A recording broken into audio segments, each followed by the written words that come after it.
I teach European history here, and this semester I'm doing a course on the Holocaust both at Hampshire College and at the University of Massachusetts.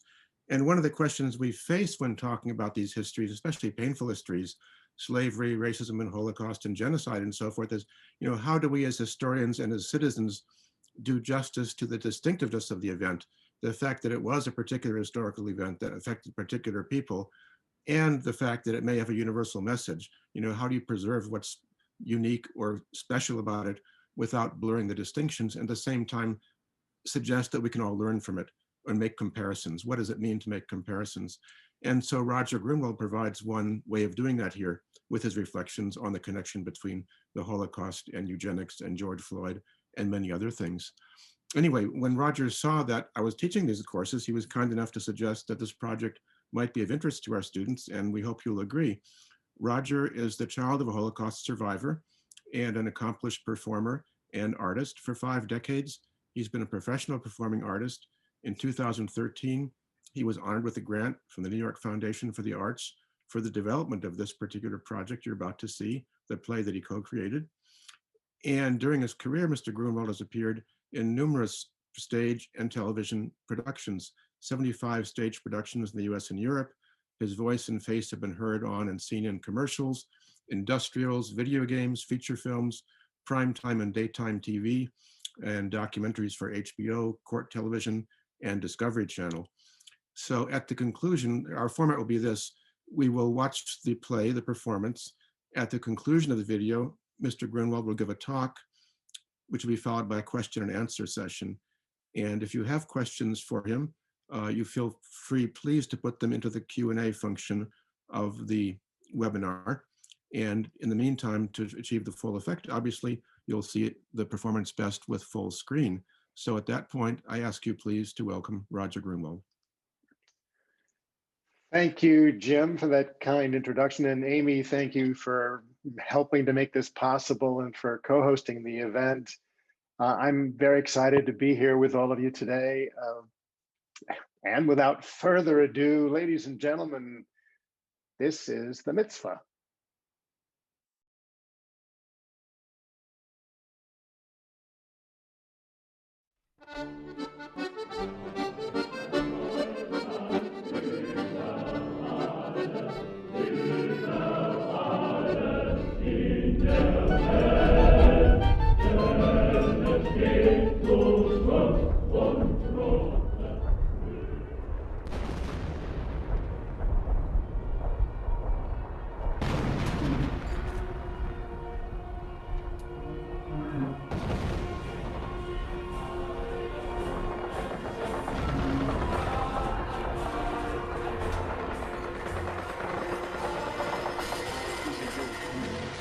Sie haben das für einen Spaß gehalten. Ja? Sie machen heute steht eine Laterne und da wollen wir uns wiedersehen bei der Laterne. Die Partei ist Hitler! Hitler aber ist Deutschland, wie Deutschland Hitler ist!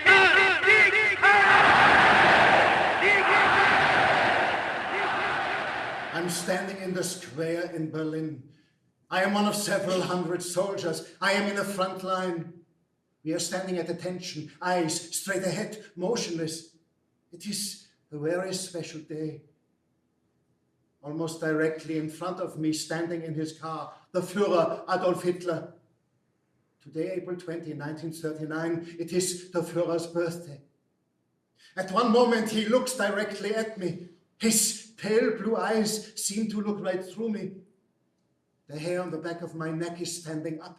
I'm sweating under my uniform. I feel the drops of sweat drip down my chest. My undershirt is becoming damp. My breathing is shallow and rapid. All at the same time, we soldiers begin to say our oath to Hitler. Slowly, imperceptibly, I move my right hand, which is down at my side, up to the holster that contains my standard issue Luger revolver. Very carefully and with movements that I have gone over in my head more times than I can count. I opened the holster, slipped my fingers around the handle of my revolver. And then, in one lightning quick motion, as the final words of the oath are being spoken, I yank the revolver from the holster, leap forward, and shoot 6 rounds at the stunned dictator, hitting him several times. Mortally wounded, Adolf Hitler, before he ever had the chance to unleash his nightmare on the world, slumps to the ground, dead. Stunned silence, transfixed. I can feel all eyes moving now from the lifeless body of the tyrant to me. I slowly lower the still smoking gun that is in my right hand, and am instantly mobbed by the soldiers, generals, and various dignitaries. Everyone is shouting hysterically. I am lifted up on the shoulders of my comrades. The war ended today before it even began. By my hand. By my hand.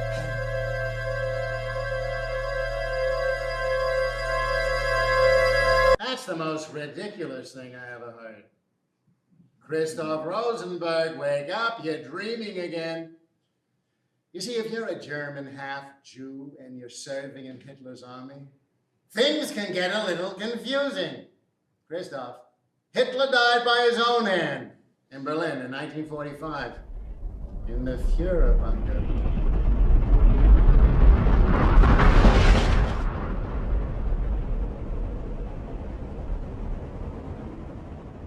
When Hitler reviewed the troops in the square on his birthday, the soldiers didn't even have ammunition in their guns. Hitler wasn't stupid. By his hand, you see this hand?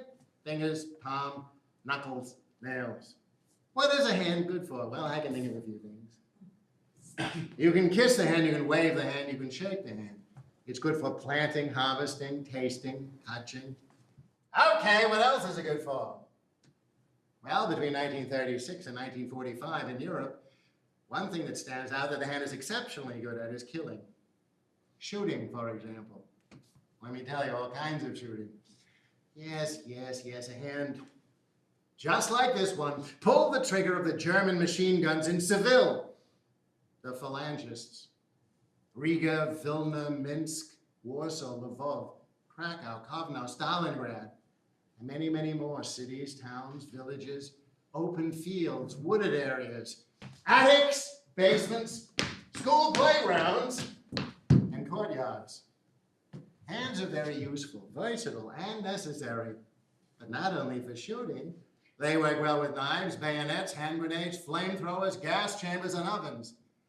I mean, how do you open a canister of Zyklon B, the contents of which you then pour, using your hands, I might add, through the specially built air vents at the top of the gas chambers at Auschwitz, bringing about the death of millions of innocent people, mostly Jews. How? You guessed it. How do you pull a pin from a grenade and throw it into a group of unarmed civilians? How do you open bomb bay doors and release tons of incendiary bombs over the civilian population of a city? How does a German doctor inject blue dye into the brown eyes of a Jewish girl from Budapest? How? Correct! Yes, I know. There's this small matter of the brain sending a signal and all that biochemical crap, but that's minor. Without the hand, nothing. Using this hand, a man signed his name on a piece of paper. Often. Orders, treaties, judgments, plans, sentences, convictions, edicts, decrees. In the 1930s and 40s, tens of millions of lives of human beings were destroyed as a result of the papers that were signed by this hand. Yes, this hand did not always kill. Yes, that is true. Yes, this hand was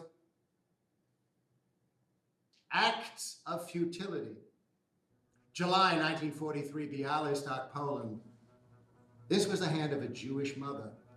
She instinctively moved a hand to shield the head of her infant son, whom she was cradling in her arms in a futile attempt to stop the bullet fired by the revolver in the hand of a 22-year-old SS, whom she never met, never exchanged 2 words with, who himself was the son of a mother who raised him, cradled him as an infant, stroked his head lovingly with her hand in her home, in her village, somewhere on the outskirts of Dresden. Wait!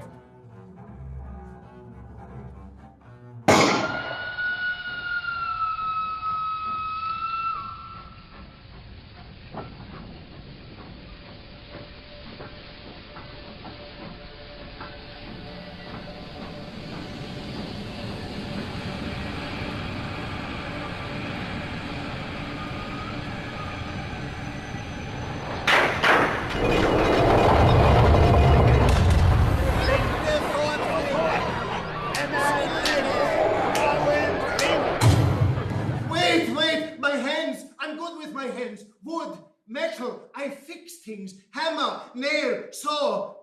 Everybody knows Shmuel Berkowitz, everything I fix. The tall German, he walks up to me, his face close to my face, a crooked smile. I smell his breath, alcohol. Maybe he needs it to be himself. Then the German laughs. He looks at me and laughs. The other Germans laugh too. Skill with a saw is a very useful thing. In Auschwitz, you will be a surgeon. A surgeon for the Jews. Was sagst du, Jude? Dankeschön, Dankeschön. What should I say? So I work in the infirmary, the Krankenbau. It's more like a mortuary. 4 months since the train platform. I'm not yet a Muslim. I'm not yet a walking dead. A man is brought in a wheelbarrow. They tell me to lift him. He's a big man. It takes all of my strength. His head is wrapped in a dyed bandage. Blonde hair. I look at his face. I've seen him before. Those eyes, a scar on his left cheek. The rest of him is a mess. Blood on his shirt, pants, spittle on his face. Oy, in his pants, he has made on himself what they have done. They tell me this is a special one, that I better take care of him. Everyone they want dead except this. This man, he even give me medicine for him, only for him. The man, he tries to speak German. I speak a little. Okay, listen, I fix you. Ausruhen, calm down. He doesn't want me to touch him. To him, I'm a dirty Jew. Sei gesund. The Germans let him sleep for a few days. They even give him special food rations. Why is he here? Who is this man? Then they take him to the Appellplatz for roll call. When he comes back broken, his right eye bloody, he smells of urine. I hear from another prisoner, the Germans singled him out during the roll call for special mistreatment. What they call Sport. Several days pass. The man is in bad shape. An SS doctor comes, examines him, cleans him, gives him an injection. Then once again to the Appellplatz for roll call and more. Sport. This time is the voice what they did to him. His left arm is broken at the elbow. It bends the wrong way, hanging.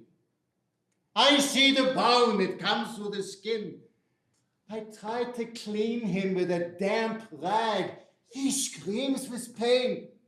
Then he throws himself on the ground. He's shouting something about his father.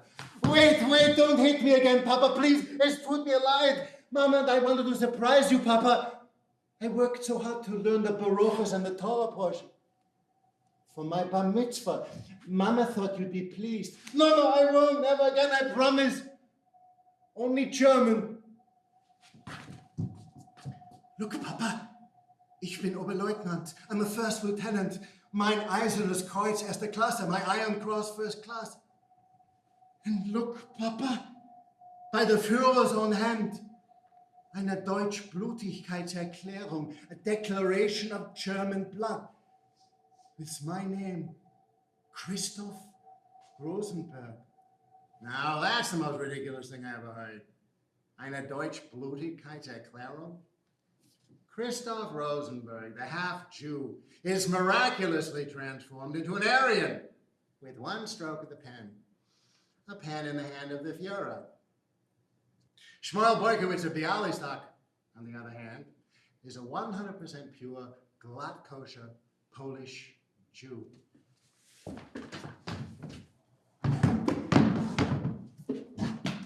I was there, me, Shmuel Boykowitz, hidden in the tree, holding on the bark under my fingernails. Wait. That voice. Esther? But the SS doesn't wait. The bullet slices through her hand and shatters the head of her infant son. The back of her hand turns red, like the poppies in the field that surround us. And now here I am in the tree, helplessly watching. Mother and baby tumble to the ground. The SS men are howling with laughter. They pass a bottle, one to the other. At the edge of the pit, one of them lists to the side. They are quite drunk. The SS officer steps forward. He draws his foot back like in a children's game. The foot kicks. The little body of Esther's baby flies into the air. Esther picks herself up and throws herself after her baby into the pit. I bite my hand to stop the scream rising in my throat. Someone is shouting, "Show me your orders." Everyone freezes. Another officer is walking toward them. From the way they react, he must be of a higher rank. I see his eyes, a scar on his left cheek. They salute him, words are spoken. Then they each take turns shooting into the pit. I can't watch anymore. I am watching an action taking place in a magnificent field of poppies. I tell my driver to turn into the field and bring me closer. SS auxiliaries, Ukrainians or Lithuanians, and the German SS detachment. In front of them maybe 200 Jews, women and children mostly. They stand in front of a deep trench. Many of them are naked, their clothes heaped in piles. In front of me, a young SS officer. He appears drunk. He draws back his leg and kicks an object into the air. I see now. It is the body of a baby. The young mother then hurls her naked body into the pit after her dead infant. Was zum Teufel ist hier denn los? Show me your orders. The empty-headed SS buffoon makes a big show of saluting me. He says his orders come directly from the Führer. And what are the Jews good for anyway but target practice? They all laugh. The officer turns and aims his revolver into the pit. The bullet shatters the young woman's ankle. But she continues to crawl over the pile of bloody corpses towards the body of her infant. My blood runs cold. My blood. One of his comrades aims and shoots, grazing the young woman's right ear. More drunken laughter. I slip my fingers around the handle of my revolver, move to the edge, take aim, and shoot into the trench. Once in the back of the head, she goes limp. The laughter stops. Game over. I turn to the young officer. His mouth is wide open in surprise. The second bullet from my revolver finds its mark and explodes through the back of his head. By my hand. By my hand.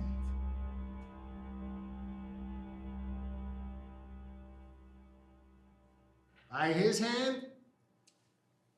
By his hand. The hand of First Lieutenant Christoph Rosenberg. the expert marksman, the Mishling, the good son who studied Torah at the behest of his Christian mother, but would become a good German at the insistence of his Jewish father. Go figure. So, what is the hand of a good German good for? Say the secret word and win $100. No? Well, in the 1930s and 40s, good Germans were very good at raising their hands in the Nazi salute.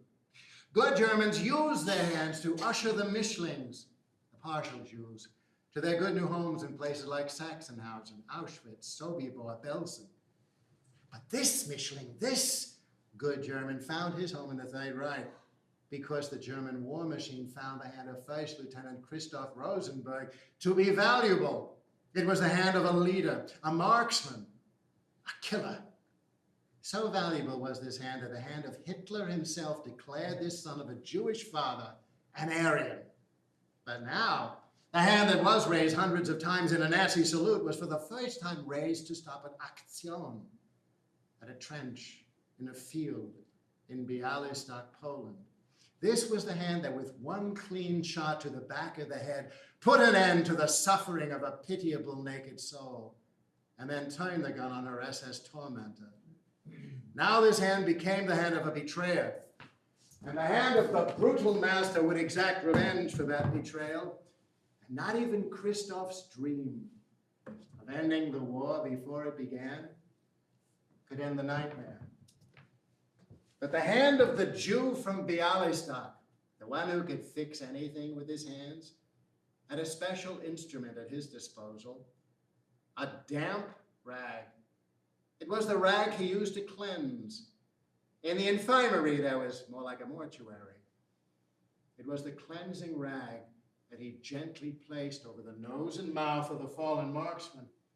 The half-Jew, a dying man's eyes open, a brief struggle for breath, a hand reaches up, a look, a final release, then silence, no more pain, the hand finally at rest. Yishkedal v'yishkedash shemei rabo, ba'ol modivaro herusei, Fiam lich malchusei b'chayachon of yomachon uv'chayedachon beis Yisrael. Pagalo uvizman koriv v'imru amen, Yehei shmei rabon v'rach b'olam, ulolmei, olmei. Shema Yisrael, Adonai Eloheinu, Adonai Echad. Hear, O Israel, the Lord our God, the Lord is one.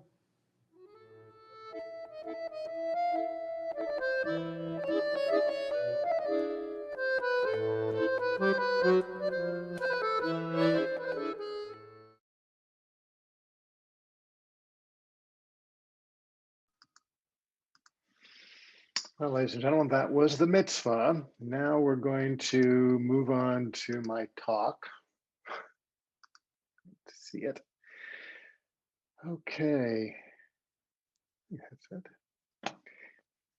Well, hello. Once again, I'm Roger Grunwald, the fellow who is in the video you just saw. I am thrilled that you can all join me today and take part in this streaming history lesson.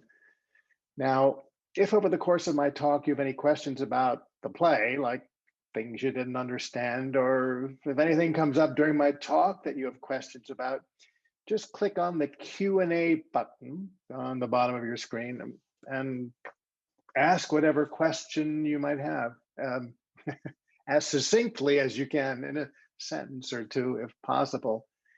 And I'll get to as many of your questions as I can during the question and answer portion of my presentation, which will come right after my talk.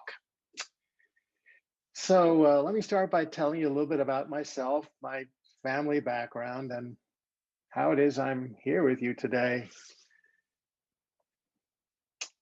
Well, I was born and raised in San Francisco, went to college at UC Berkeley, and for close to 5 decades, I've been, as Jim in his kind introduction said, I've been a performing artist. So in addition to the characters I played in the video you just saw, these are a couple other characters I played over the years. But for 3 of those decades when I was acting, I was also a community organizer. During my community organizing years, I helped to build a number of organizations in New York City that focused on empowering young people in underserved communities. I'm also a co-founder of an experimental theater in New York, and I've spent the better part of the last dozen years creating and performing in Holocaust-themed dramatic works like the Mitzvah Project. And my mom and dad were both German Jews and came to America after the war. In the 1930s, my dad fled from Germany to the Philippines, which at the time was one of a handful of countries in the world that admitted Jewish refugees. Once my dad was settled there, he sent for his mom, who joined him in December of 1938. Well, she was lucky she got out when she did. It was 1 month after Kristallnacht, a Nazi anti-Jewish rampage throughout Germany. In English, Kristallnacht is known as the Night of Broken Glass because of the thousands of Jewish businesses, synagogues, and homes that were destroyed and burned over 2 days in late 1938. This was my grandmother's passport. You'll notice the large red J for Jude, Jew, at the top. Although my father and his mother were able to find a safe haven in the Philippines, at least until the Japanese invasion, which forced them into hiding, my mother and her family weren't so lucky. They first tried to secure visas to the United States, but were unsuccessful. Both before and during the war, the United States closed its doors to Jews fleeing the Nazis. Holland was my mother's family's second choice. They fled to Amsterdam from their home in Frankfurt, thinking that would be safe, as did many German Jews. After all, Holland was neutral in World War I. But in May of 1940, after Holland capitulated to the Germans, it was just a matter of time before my mother's family, as well as most every other Jew in Amsterdam, not to mention the rest of Holland, was rounded up and deported. This photo is of my mother in the center, flanked by her two sisters. It was taken a few years before they were rounded up. On the left is my Aunt Ilse, who I never knew. She was the youngest of the three. In 1943, at the age of 23, Ilse was murdered in Sobibor, a Nazi death camp in Poland, along with their father, Hugo. On the right is my Aunt Annie, who survived the Bergen-Belsen concentration camp. Well, I was fairly young when I first learned of my mother's internment at Auschwitz and what happened to her after she was deported. This photo is of my mother's forearm. It was taken by my sister toward the end of my mom's life. What you're seeing is the now faded number that was branded onto my mom's arm at Auschwitz, 78465. These crude tattoos were branded onto the arms of all the slave laborers at the camp. You see, slave laborers at Auschwitz no longer had names, only numbers. But I never really knew the details of my mother's camp experience when I was growing up. Not until I was in my late teens. I was 18 or 19 when I read her oral history for the first time. It was only then that I was finally able to process and understand something. You see, no matter how many times I read her story, I don't think I'll ever really be able to imagine, to comprehend what she went through. This photo of my mother was taken a few short weeks after her liberation. It's hard to tell, but she had already been gaining back weight. At the time, she was recovering in a Red Cross camp in the south of Sweden. When this photo was taken, it was already several weeks later, and she had started to look much healthier. When my sister and I were growing up, my mom used to speak at high schools, community organizations, colleges, churches, and synagogues. As with other survivors, she felt an obligation as one of those who lived, to make sure that what happened won't be forgotten. In retrospect, it's clear that my mom's history and life experience had a profound influence on the direction of my life and the choices I made.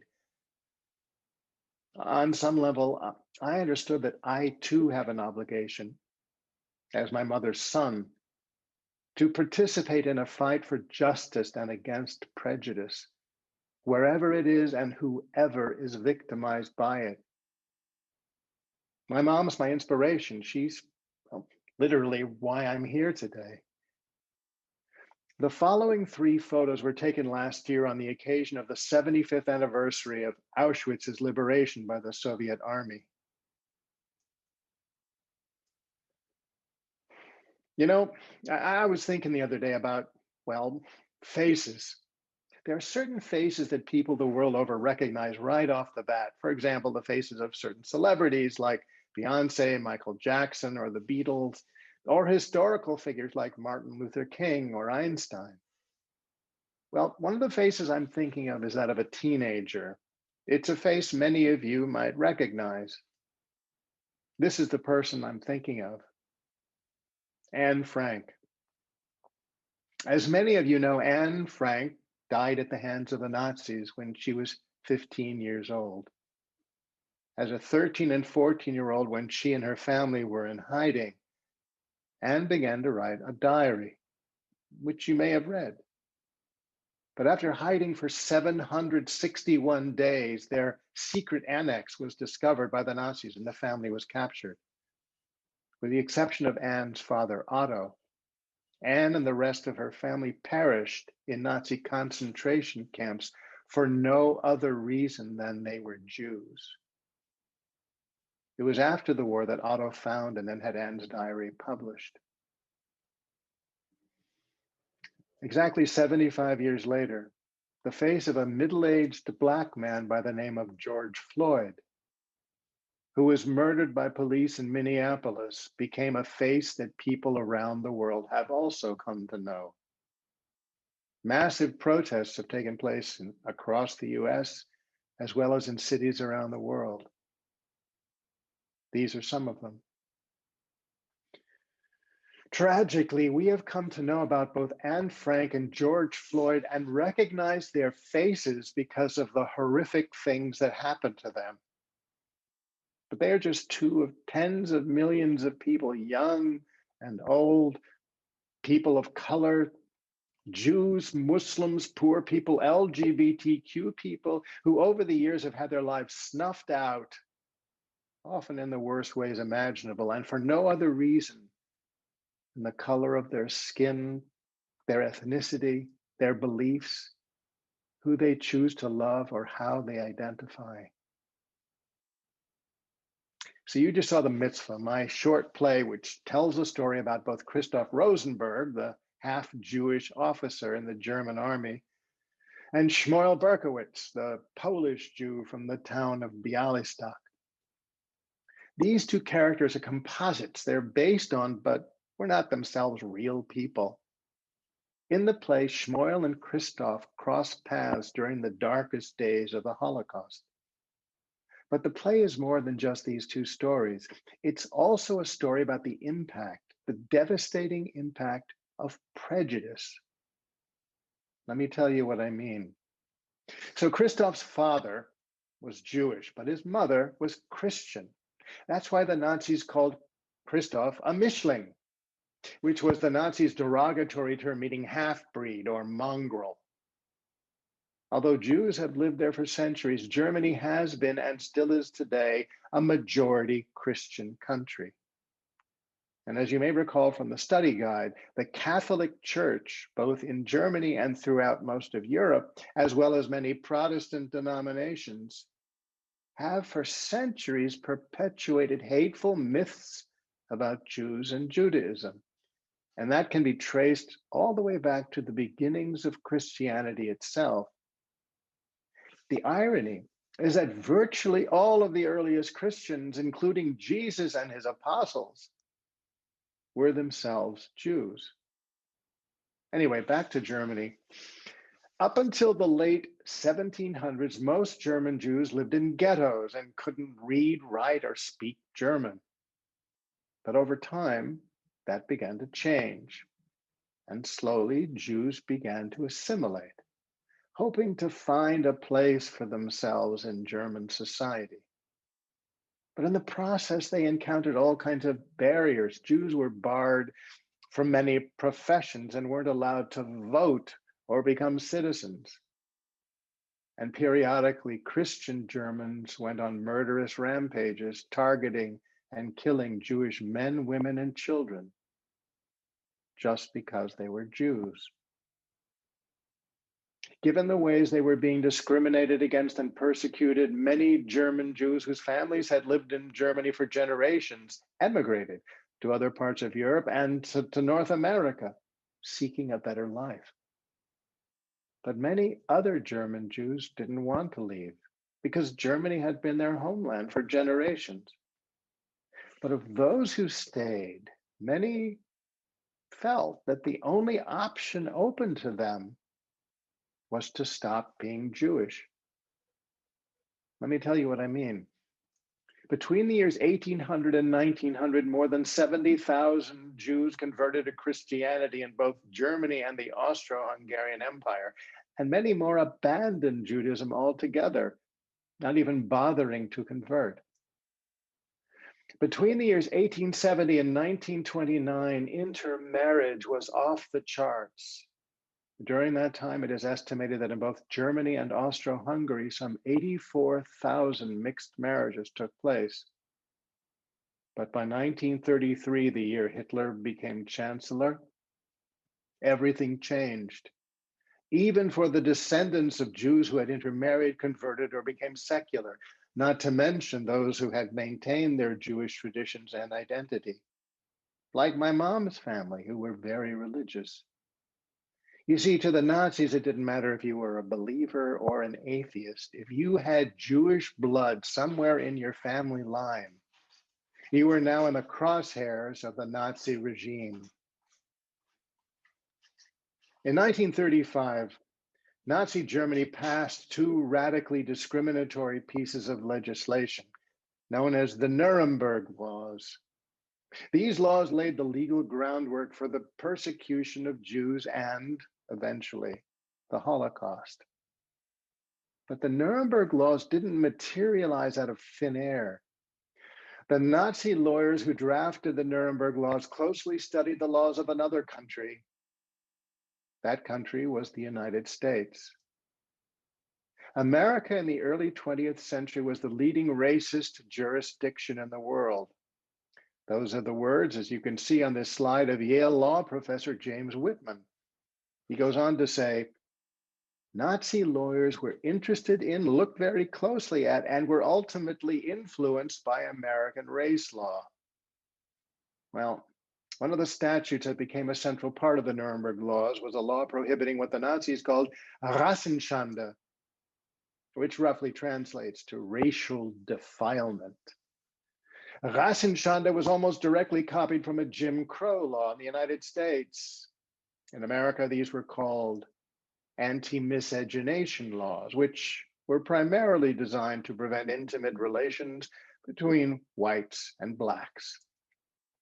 Anti-miscegenation laws were enforced from the late 1600s until 1967 here in the US, close to 300 years. Although anti-miscegenation laws, despite the fact that they were ruled unconstitutional in 1967, were still on the books in several states in the US as late as the year 2000. Not that long ago. From 1913 until 1948, 30 out of the then 48 states prohibited relations between people of different races. My home state, California, repealed its anti-miscegenation statute in 1948. Then there was America's eugenics movement, which promoted the superiority of the so-called white Nordic race and heavily influenced Congress.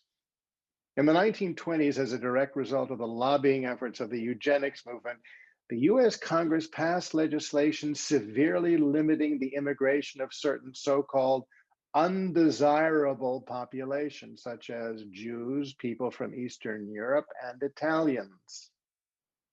The political power of and big money behind the eugenics movement, starting in the late 19th century right up through the Second World War, gave it enormous political clout. The laws enacted from the influence of America's eugenics movement also served as source material for the Nazis' Nuremberg race laws. Let me explain. 33 states in the US legalized the practice of forced sterilization, led by California, which sterilized more so-called undesirables than all the other states combined. Again, it was America's eugenics movement which was the political driver behind these laws. It was the eugenics-inspired sterilization statute on the books in California which served as the model for the Nazis' own program of forced sterilization. Over 400,000 so-called defectives were sterilized in Germany during the life of that program. By comparison, a mere 60,000 were forcibly sterilized in the United States. Okay, I'd like to go back to the character of Christoph Rosenberg, the half-Jewish first lieutenant. Well, beginning in April 1940, most partial Jews who had been serving in the Wehrmacht were discharged. Many were sent to forced labor camps, or worse. However, several thousand male Mischlings, mostly junior and senior officers, who were considered to be valuable to the war effort and who had an Aryan appearance, were declared Deutschblutig, to have German blood, and were allowed to remain active members of the German armed forces. These approved Mischlings received an exemption, the highest form of which was the Deutschblutigkeitserklärung, the declaration of German blood mentioned in the play. Well, the Nazis created their pseudo-scientific racialist mythology to justify and carry out their murderous state-sponsored anti-Semitism. But the demonization of Jews was only half of their grotesque mythos. The other half involved the elevation of the so-called Aryan to the status of an ideal. But try as they might, they never did get that Aryan thing right. And it's not just because the master race concept is a total crock, which it is. Let me give you an example. In 1939, this photo of a young soldier appeared in a recruitment poster for the German army with the caption, "The ideal German soldier." Here, standing before us, ladies and gentlemen, is a perfect example of a true Aryan, ready to lead the German people to the promised land of our 1,000-year Reich. Oops. As it turned out, the soldier in the photo and the recruitment poster was Private First Class Werner Goldberg, a 100% pure half-Jew. But he sure looked the part. He looked the part. What does that really mean?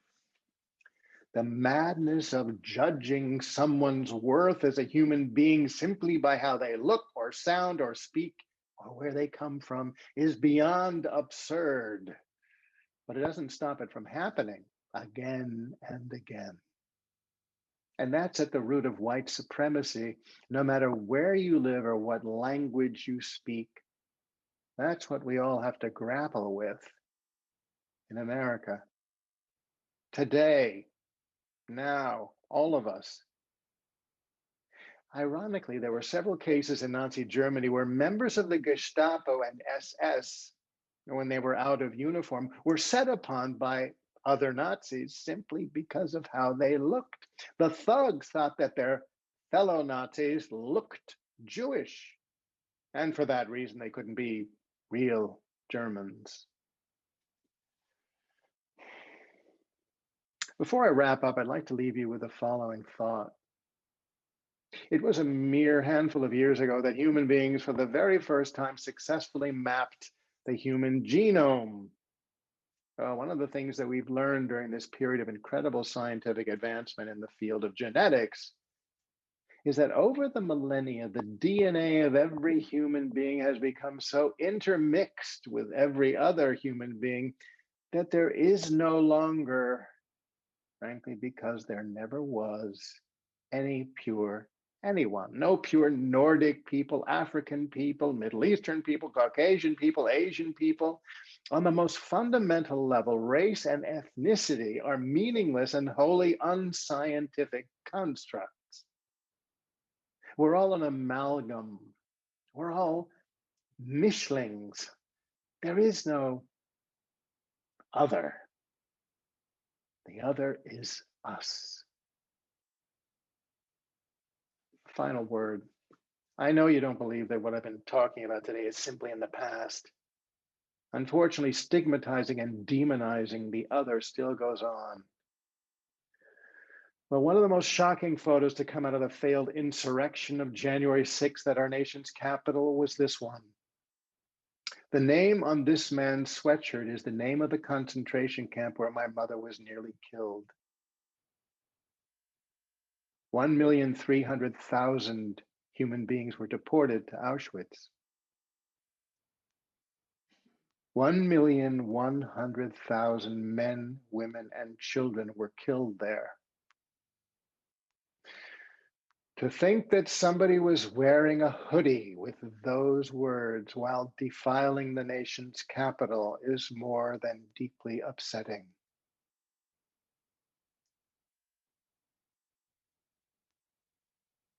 Thank you.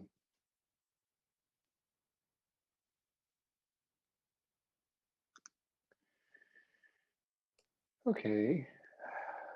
Well, we're moving on to the Q&A portion, the question and answer portion of my presentation. I've asked Jim if he would field the questions and share them with me. And please, if you have any questions about the play or my talk or anything else, feel free to shoot them our way. And if you could, as I said in my talk, be succinct as you can, with no paragraphs or essays. Jim?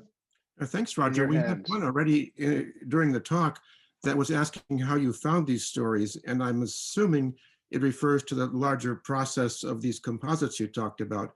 And you may want, perhaps you answered the question, perhaps you want to elaborate on that. Yes, I can elaborate. Look, go ahead. Oh, I related thought actually. I mentioned I'm teaching a Holocaust course, and next week we get to the actual beginning of the Nazi regime. And one of the documents I'm looking at was a letter from the communal organization of German Jews to the Minister of War in 1935. So it's before the Nuremberg laws. It's in March, not in the autumn, but it's objecting to the fact that Jews are not allowed to serve in the German army. And they say the duty of serving in the army means the right to be a German soldier. This right and this duty is also claimed by the German Jews. And it ends up by saying, we German Jews are confident that we will not be denied participation in military service on equal terms with other Germans. And in a sense, that seems to be mind-blowing. Why would Jews want to join the German army? But I think it raises interesting questions because, there's no war on, there's no genocide taking place yet. And they seem to see this then as a way of asserting their right to be citizens. It's not about Nazism or not Nazism. It's about you're trying to take our rights away, and we're saying you cannot do that. And I wonder if you might comment on that as reflected in the stories you're telling and the consciousness of the people who joined the army. Sure. Well, for so many German Jews, both those who were born in blended families and those who were Jewish on both sides, there was a long history of Jewish patriotism in Germany. Once Jews had been emancipated, once Jews were more a part of, from the time of Moses Mendelssohn back in the 1700s, when he encouraged Jews to become more educated and part of society, Jews realized that they also, in order to be accepted by the dominant Christian culture, that's when they started to convert but Jews also felt that they had to continually prove themselves to their non-Jewish fellow citizens. And one of the ways they did that was by proving their patriotism So in the Franco-Prussian War, in World War I, Jews served with distinction on the front lines. And in fact, despite the efforts by the right wing and the anti-Semitic elements, General Ludendorff and others who were trying to paint Jews as cowards, in fact, he commissioned as you probably know, Jim, this Judenzählung, a Jewish census to prove what their position that Jews shirked their responsibilities, but in point of fact, it proved just the opposite. Jews received more commendations for valor proportion to their membership in the population than non-Jews.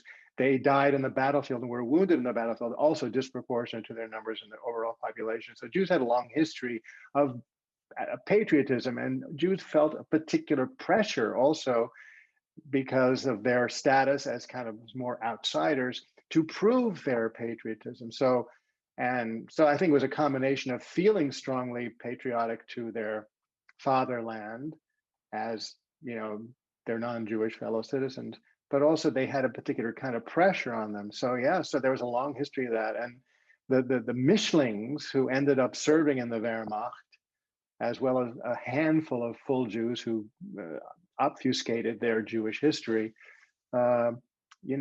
were mostly there to as patriotic Germans, and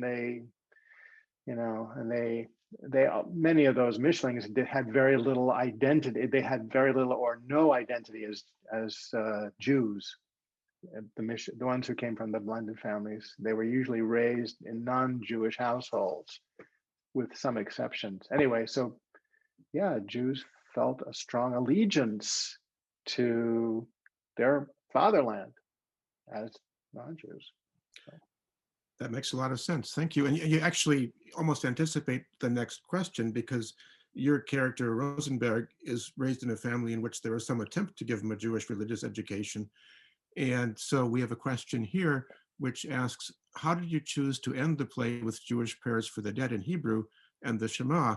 Might this impact how the play's message and even its title is received by audiences who may not be familiar with these words and their connotations?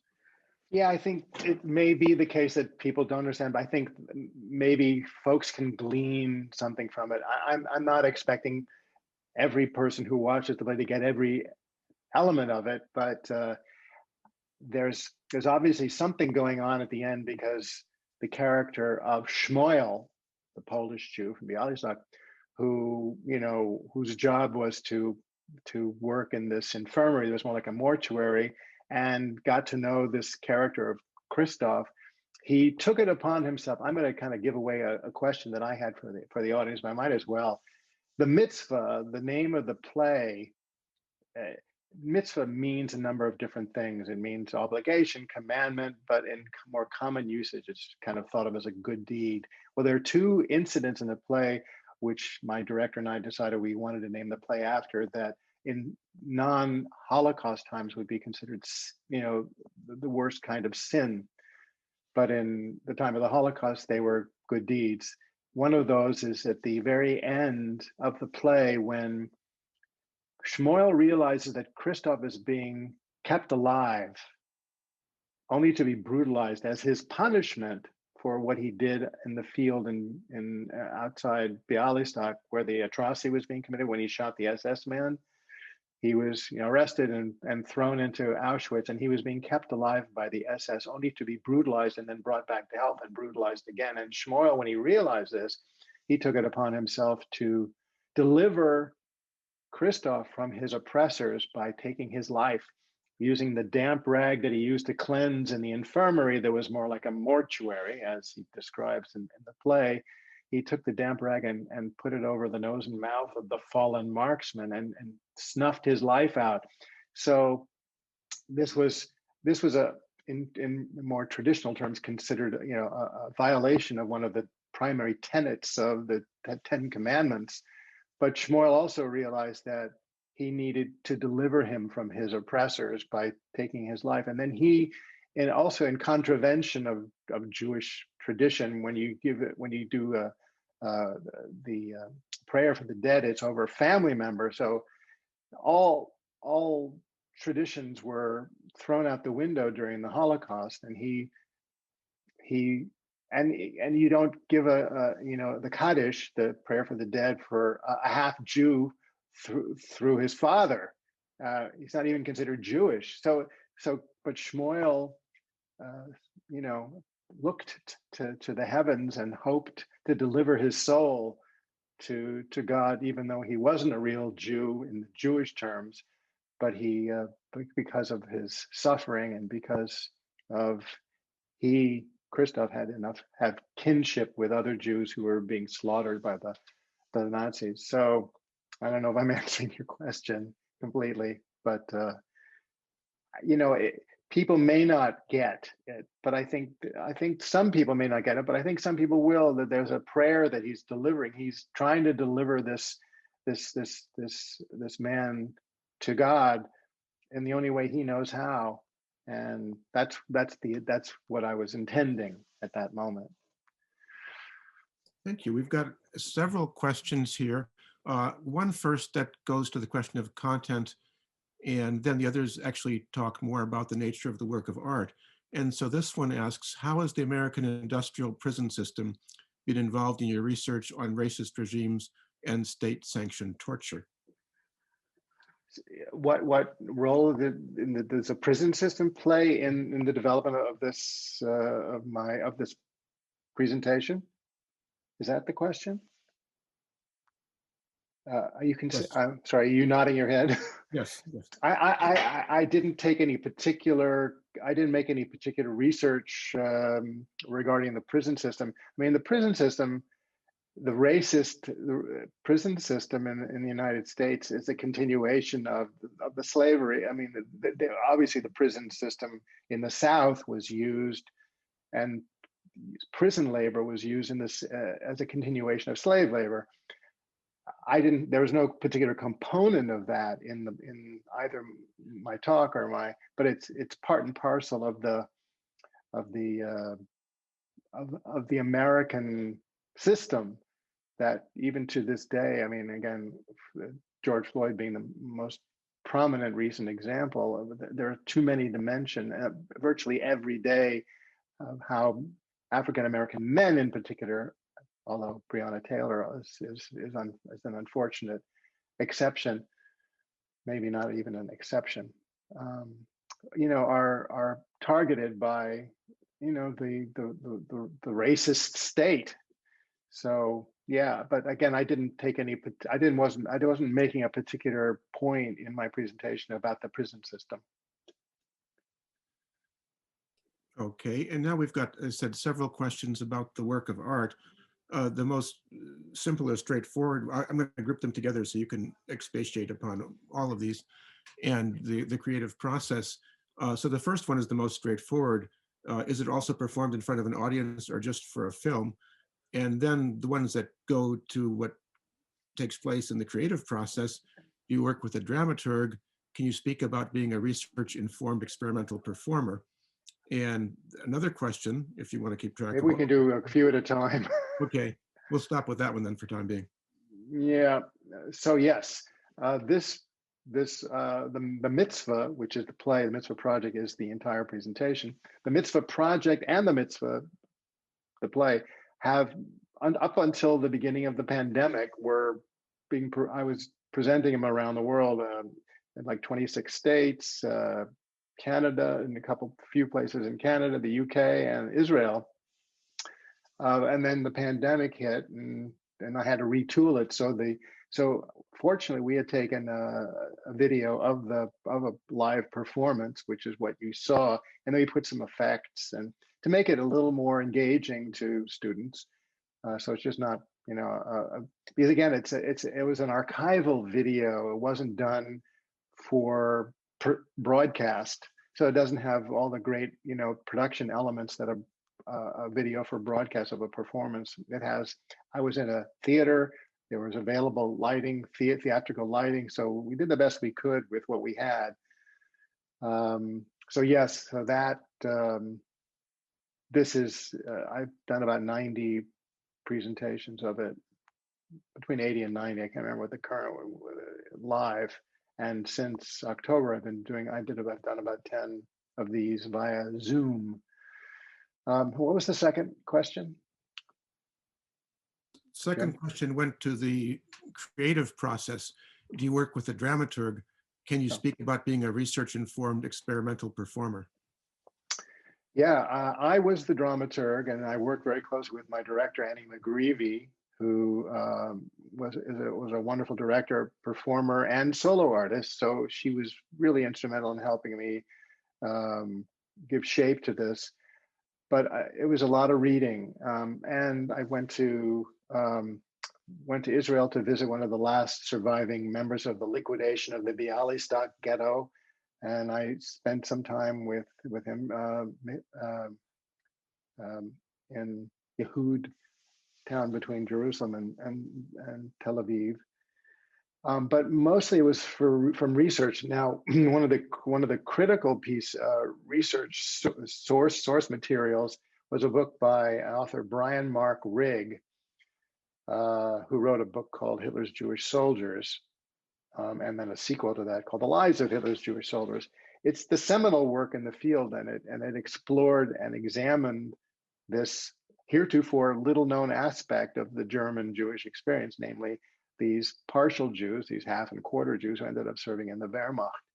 And I actually, when I was just starting to develop this, the idea of creating a play, I visited with my aunt in Los Angeles, who at the time was like 99. She died a couple of years ago at the age of 104. She's the one who survived Bergen-Belsen. And I wanted to interview her to develop material because my mom had passed away back in 2001. So during my visit with my aunt, she gave me a book, Hitler's Jewish Soldiers by Brian Mark Rigg. And she said, you should read this. I think you'd find it really interesting. And she was right. I did. And I realized it was a story that needed to be told and had, theatrical potential. And that's where the Christoph character started to emerge. And then the rest of the play, working with Annie back in New York, started to come together. And I performed it first at a festival, a one person show festival.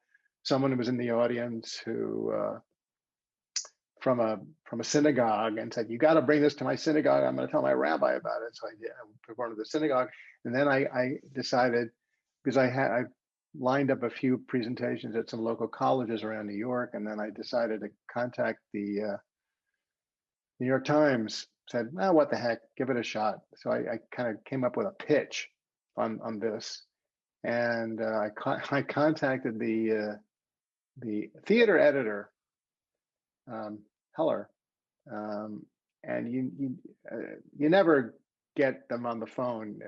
You just never happens. And for some reason, luck was on my side, and he answered, and I gave him the pitch. He said, "Send me something." I did. And he said, "Well, because you're not doing a run of this like in New York, it's not something for me, but let me pass this along to the, since I was doing my first presentation in New Jersey, let me pass this along to the bureau chief in New Jersey." And they took a look at it, and they assigned a reporter, and then they wrote a story about it. And that kind of kickstarted the whole tour. But back to dramaturgy. I was my own dramaturge.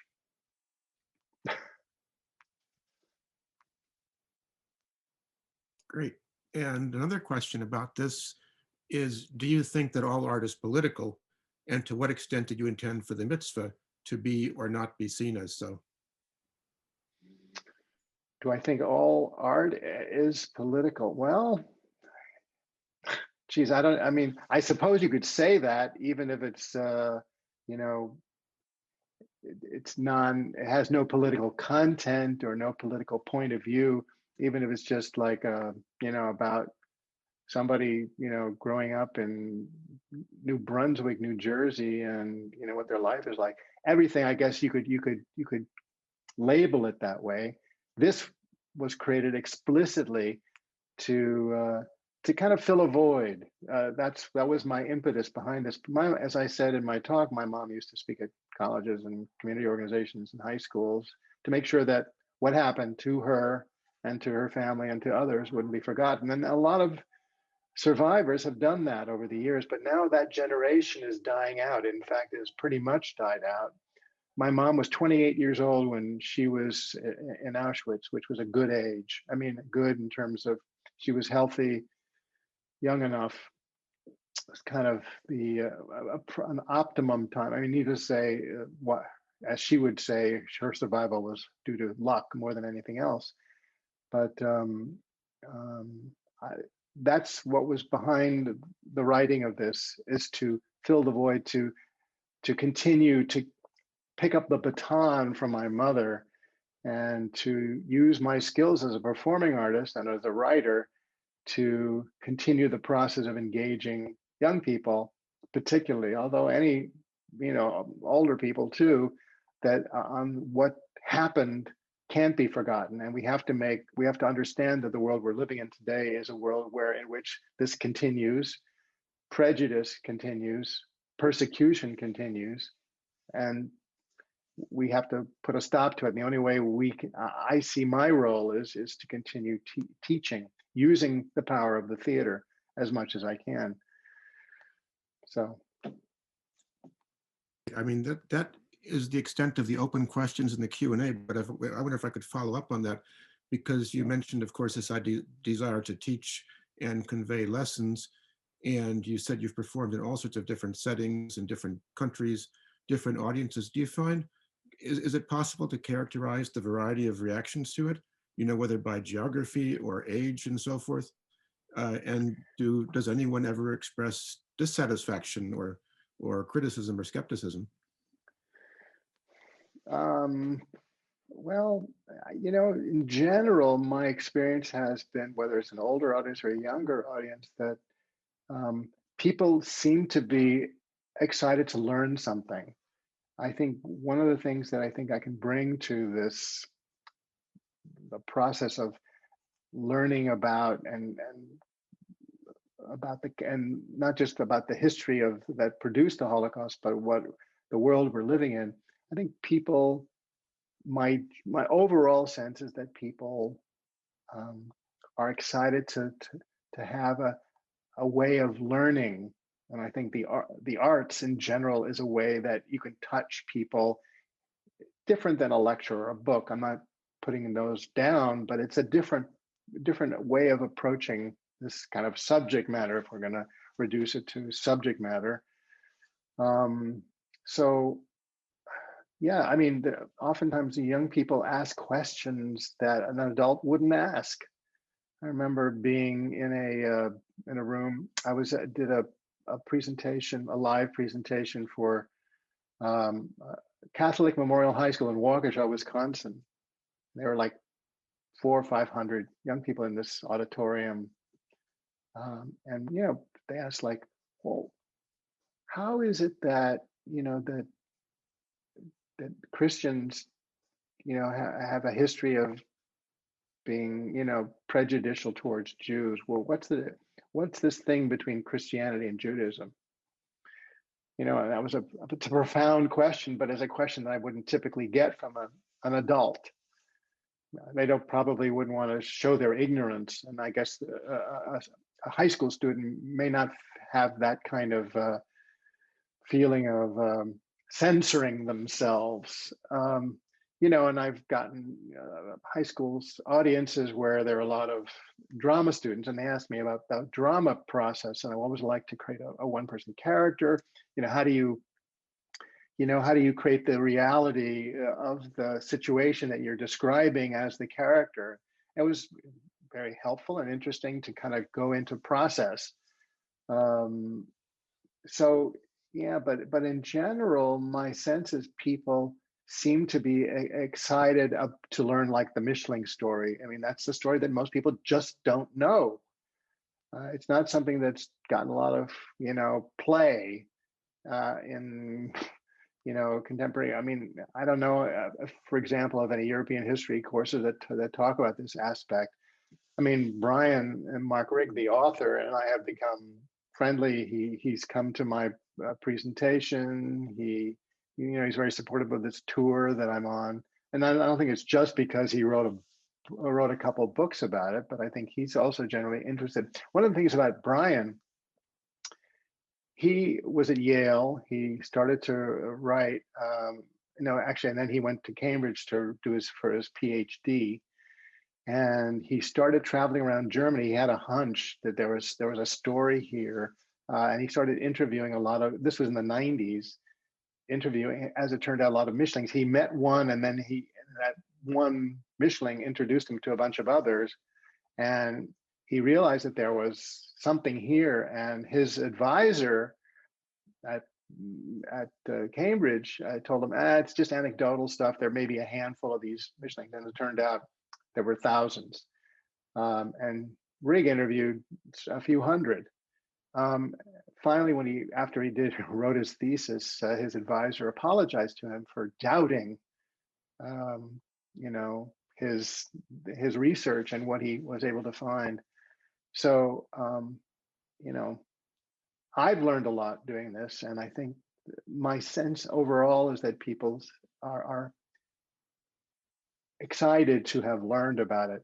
Now, have I gotten negative comments? There's occasionally. I think there are some aspects. I'm guessing now. I never really got into this, but there's some. I think particularly Jewish audiences, older, who think that this is my reading of it. That what happened, why the fact that these Mishlings ended up serving in the Wehrmacht is a stain on Jewish history. I don't look at it that way, because it was history that produced history and anti-Semitism in Germany that produced most of these Mishlinge who, were raised in families where their fathers and their mothers wanted them to become more German than Jewish. And unfortunately, I think most of them are products of anti-Semitism. So anyway, I don't look at it as a stain, but I think that's my read from how some people responded. There's a good lesson there for all faculty and students, including our Hampshire College students thinking about senior thesis projects. But I was actually interested in that too, since you mentioned that a lot of these people died in combat, but then some also survived. And you talk about teaching lessons. So I can see why someone who feels totally German and is suddenly discovers that he's being treated as a Jew would prefer to keep on feeling German and join the army. Do we know anything? Can we generalize about how these people felt after the war, after everything was known and history had moved on? Again, from the interviews that Rigg conducted, again, the vast majority of the Mishlinge who ended up serving in the Wehrmacht did, as you say, die on the front, most on the Eastern Front, because 2 out of every 3 Germans who died in battle died on the Eastern Front, not on the Western Front, America and Britain. Sorry, I just got off track. What's the thrust of your question again? I was just wondering how those who survived felt about the war in the 1990s. Oh, yes. In retrospect.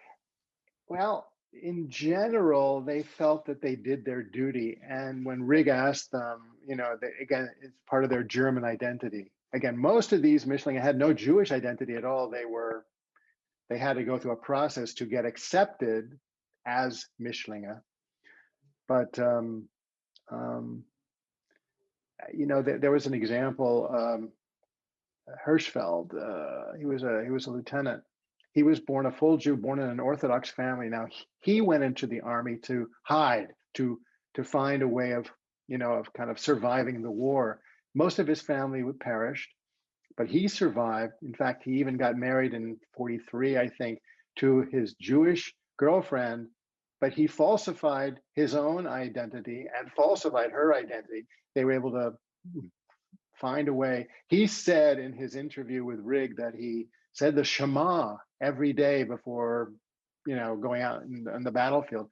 But he survived the war. He still lives in Germany, has his medals, and feels that he, when Rigg asked him and others about, well, what did you know about the Holocaust? Most say, and this is not beyond belief, that they didn't know the extent of the mass murder that was, the deliberate industrial scale mass murder that was going on. they knew that Jews were targeted, that Jews were, they saw Jews sometimes getting hanged and whatever when they were near the battlefield. But the Wehrmacht, like when Operation Barbarossa, Jim, I'm not telling you anything you don't know, but when Germany invaded the Soviet Union and the Baltics in the June of 41, they were the first line that went through, and following them was the mobile killing squads, the Einsatzgruppen. So it wasn't so a lot of these soldiers, the frontline soldiers, didn't necessarily see atrocities being committed. Now some did, some participated in it, but not all. Your average Wehrmacht soldier, your average soldier in the army, wasn't a fire-breathing anti-Semite. Some were, but some were just patriotic Germans doing their duty.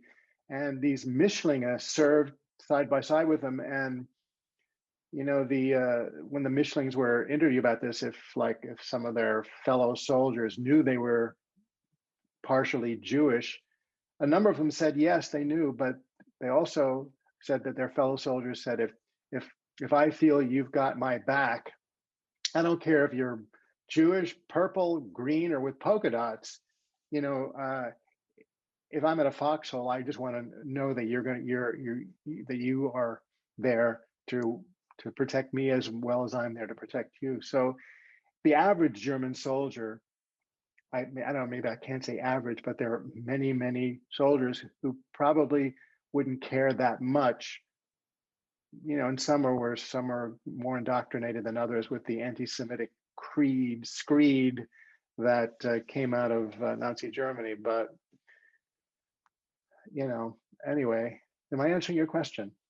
Yes, very much so. And I'm looking at the clock here and mindful of the time. I know people have other programs this afternoon. There's just one more item in the Q&A, and it's more of a comment than a question, but essentially it thanks you because it says that your point about the connection between US laws and the Nazi racial laws is a reminder and disproof of the oft-heard centrist statement, this is not who we are. Who we are is a long and complex story, not all of it an attractive one, obviously. So I think if Amy and others are satisfied, I'm just like to thank you so much for doing this and for sharing your project and your thoughts with our students and wider community of faculty and staff. Oh, my pleasure. And Jim and Amy and all the other, faculty members who helped to invite me, I'm greatly appreciative of your welcoming me, and I'm thrilled that I've been able to share this with students and faculty today. And I hope I was able to impart stuff that's going to be helpful going forward to have maybe a different way of looking at this history. Thank you. Yes, thank you, Roger. Thank you for sharing not only your work, but your process. And I was struck by the richness of the interview material that you have access to. And I was just wondering, do you have ideas about future stories that you feel haven't been explored that you'd like to utilize in future projects? That's a good question. I'm working right now on, I don't have new projects. Actually, I'm trying to work possibly on, this play was the nucleus for a full-length play, which is expanded and deepened some of the stories and has new characters. There's a one-person show that I did in 2017 and 18 in San Francisco, and now we're working to see if we can put that up again once the pandemic is over. So that's one thing. It's called I Died in Auschwitz, a remarkable story of survival. Shmuel is the central character, and Christoph is in it. This entire play exists within the full-length play. There's some other characters anyway in it. But as far as new material that I'm working on right now, there isn't any. This is keeping me busy and focused. But it's not to say that that won't be the case. I'll keep you posted. Maybe down the road, I'm going to. There's so much material to work with and so many avenues to take. We'll see. But thanks for that question. Well, thank you. Thank you for coming, visiting us today, and maybe we'll see each other in the future. Yeah, that'd be great. That'd be great. Maybe I can make it to one of the other members, one of the other member colleges in your old Hampshire College Consortium. Yeah. Yeah. All right. Thank you all. Great. Thank you. Thank you, Jim. Thank you, Rayanne. Yes. Thank you, Rayanne. Take care. Bye.